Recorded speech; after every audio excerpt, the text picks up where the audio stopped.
যে কাজটা করবেন তার আগে জেনে নেবেন ওই কাজটা কিভাবে করলে সুন্নত হবে। সকালে উঠে এক দৌড় দিয়ে বাথরুমে যাবেন না, উঠে আগে বসবেন, চোখ ঘষবেন, মুখ থেকে ঘুমের ভাব দূর করবেন, তারপরে বলবেন আলহামদুলিল্লাহ আল্লাযী আহইয়ানা বা'দা মা আমাতানা ওয়া ইলাইহিন নুশুর।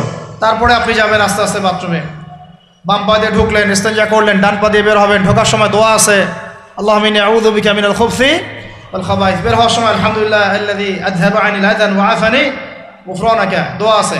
এগুলো সুন্নাহ মোতাবেক কাজ করবেন। বুঝাতে পারতেছি? কাপড় পরবেন, যে কোনো কাপড় পরবেন না। যে কাপড় যে সুন্নত নবী পরতেন সেই সুন্নত পরবেন। চেহারা নবীর মতো হতে হবে, ক্লিন শেপ চেহারা চলবে না, ক্লিন শেপ চেহারা চলবে না। অনেকে মনে করেন যে এটা তো ফরজ কিছু না, এত তাচ্ছিল্য করেন কেন? এটাকে শেভ করা মানে হলো নবীর সুন্নতকে জবাই করা। এক মুষ্টি রেখে কাটেন সেটা আলাদা ইস্যু, আলাদা মাসালা। পুরুষের চেহারায় দাড়ি থাকতেই হবে, মাস্ট বি। পোশাক আশাক থাকতেই হবে নবীর মতো। আমরা আমাদের সংস্কৃতি নিয়ে গর্বিত না? গর্বিত না?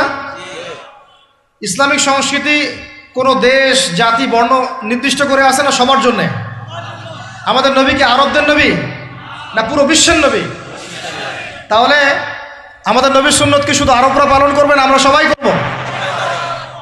এখন আমাদের সবার চেহারা নবীর সুন্নাহ অনুযায়ী হতে হবে। গোঁফ ছোট করতে হবে, দাড়ি লম্বা করতে হবে, পোশাক ঠিক করতে হবে, টাকনুর উপরে কাপড় পরতে হবে। আমাদের পোশাক আশাক, কথাবার্তা, চলাফেরা, আমল, খাওয়া, ঘুম, ব্যবসা বাণিজ্য যা আছে, রাজনীতি, অর্থনীতি, সমাজনীতি, সব কিছু নবীর সুন্নাহ মাফিক ঢেলে সাজাইতে হবে।